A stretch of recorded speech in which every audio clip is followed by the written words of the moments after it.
तो नमस्कार, मैं विनोद पांडे शाश्वत सनातन संस्कृत में आप सभी का बहुत बहुत स्वागत करता हूं।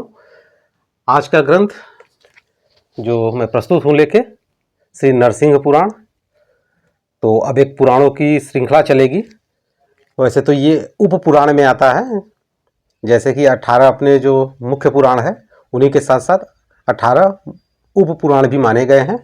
तो ये उप पुराणों में ही इनकी गिनती की जाती है श्री नरसिंह पुराण की। तो आइए आज इसी पुराण पे चर्चा होगी। तो चलिए शुरू करते हैं। श्री नरसिंह पुराण, इस ग्रंथ की जो कोट संख्या है वो 1113 है और ये पुराण भी महर्षि वेद व्यास द्वारा ही रचित माना जाता है। और ये जो संस्करण है गीता प्रेस से यही एक संस्करण आता है। ये सचित्र हिंदी अनुवाद सहित इन्हीं इसमें मूल जो संस्कृत श्लोक हैं उसके साथ साथ हिंदी अनुवाद दिया गया है। और ये पुराण ज़्यादा मोटा नहीं है, पतला ही पुराण है। पीछे आप देख सकते हैं गीता प्रेस गोरखपुर का ये पता दिया हुआ है। तो आइए अंदर की तरफ चलते हैं।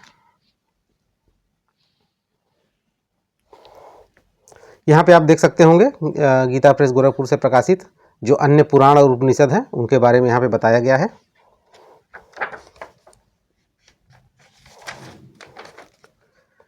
ये संस्करण जो मेरे पास है इसे मैंने 2022 में लिया था। 2078 का ये 70वां पुनर्मुद्रण है और अभी तक जो कुल मुद्रण हो चुका है वो आपका 57,500 अभी तक छप गए हैं। उस समय मैंने ये 120 रुपये में लिया था, लेकिन अभी वर्तमान में इसका 140 रुपये मूल्य हो गया है।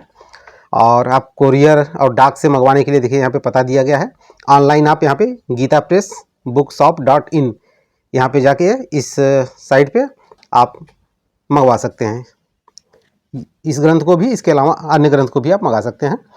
आइए इस पुराण में क्या चीज़ें हैं उसका एक संक्षिप्त बातें यहाँ पे प्रकाशक की तरफ से दे दिया गया है। तो आइए उसे देख लेते हैं। श्री नरसिंह पुराण का संक्षिप्त परिचय और निवेदन। श्री नरसिंह पुराण संपूर्ण हिंदी अनुवाद के साथ आप सभी भगवत प्रेमी महानुभावों की सेवा में प्रस्तुत है।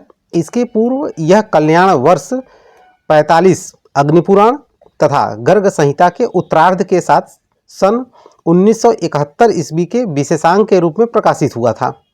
इसके महत्व, उपयोगिता तथा अत्यधिक मांग को देखते हुए अब यह ग्रंथाकार में पुनः प्रकाशित किया गया है। अन्यान्य पुराणों की भांति श्री नरसिंह पुराण भी भगवान श्री वेद व्यास रचित ही माना जाता है। इसमें भी पुराणों के लक्षण के अनुसार, जैसे पुराणों के कुछ लक्षण माने गए हैं कि अगर वो उसमें विद्यमान है तो वो पुराण है। तो लक्षण इसमें यही गिनाया गया है कि अनुसार सर्ग, प्रतिसर्ग, वंश यानी वंश का वर्णन हो, मनवंतर और वंशानुचरित का सुंदर वर्णन है। भगवान के अवतारों की लीला कथा है, उसमें भगवान श्री राम का लीला चरित प्रधान रूप से वर्णित है। यानी इस ग्रंथ में भगवान श्री राम की लीला चरित प्रधान रूप से वर्णित किया गया है। साथ ही श्री मार्कंडेय मुनि की मृत्यु पर विजय प्राप्त करने की सुंदर कथा है। इसमें यम गीता भी है। कलयुग के मनुष्यों के लिए बड़ी ही आशाप्रद बातें हैं। इसमें कई ऐसे स्तोत्र मंत्रों का विधान बताया गया है जिसके अनुष्ठान से भोग मोक्ष की सिद्धि प्राप्त हो सकती है। भक्त के स्वरूप, भक्तों के लक्षण तथा ध्रुव आदि भक्तों के सुंदर चरित्रों का वर्णन है। ऐसा प्रकाशक की तरफ से बताया जा रहा है जो इसमें बातें हैं। आइए देख लेते हैं कितने पृष्ठों का ये ग्रंथ है। तो कुल 302 पृष्ठों का ये ग्रंथ है।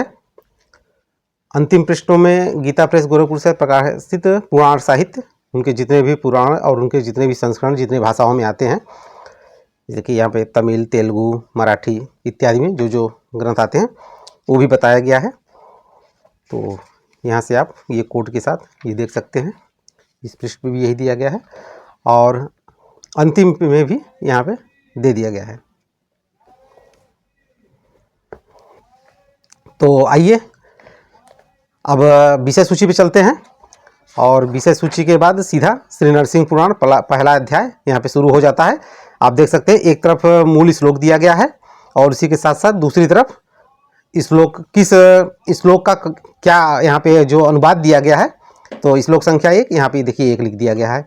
ये यहाँ पे देखिए 2, 3 यानी दूसरा और तीसरा श्लोक का यहाँ साथ में दे दिया गया। इसी तरह यहाँ पे देखिए 4, 7 और ये दिया है 1/2 यानी यहाँ पे चौथा श्लोक पूरा लिया गया है, पांचवा लिया गया है, छठवां लिया गया है, सातवां लिया गया है और आठवें श्लोक का ये आधे का मतलब है 7.5 जो दिया गया है।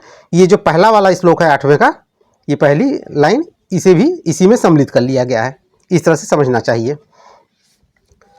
और आइए, बहुत सुंदर सुंदर चित्र दिए गए हैं, उनको देख लिया जाए।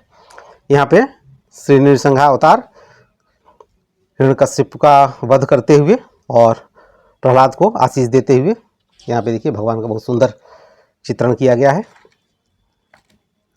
श्री सूत जी द्वारा कथारंभ भगवान विष्णु,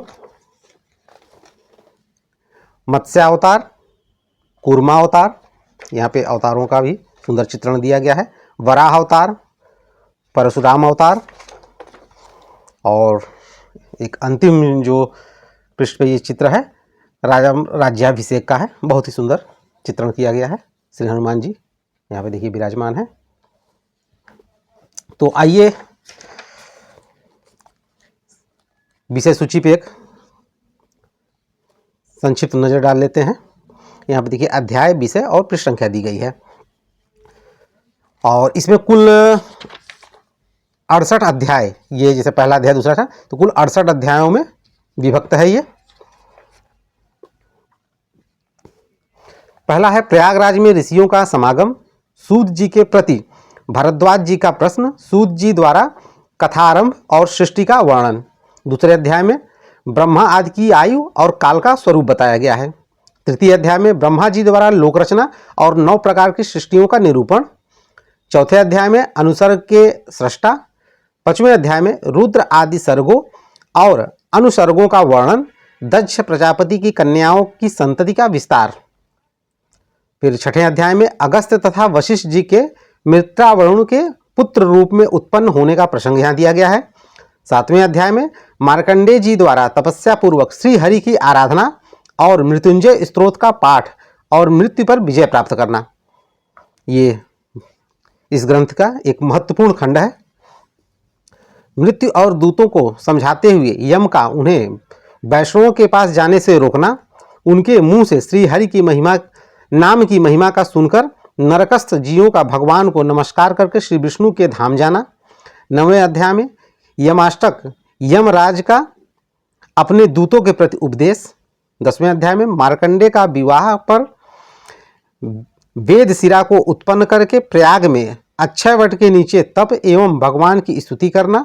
फिर आकाशवाणी के अनुसार स्तुति करने पर भगवान उन्हें आशीर्वाद एवं वरदान देना तथा मार्कंडेय जी का क्षीर सागर में जाकर पुनः उनका दर्शन करना।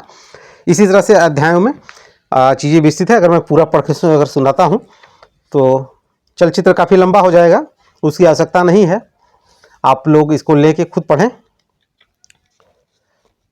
और केवल विषय सूची न वर्ण पूरा का पूरा ये पुराण पढ़ें। बहुत ही अच्छा पुराण है। हर पुराण में आपको एक रोचक कथा, एक नई कथा आपको जानने को मिलेगी।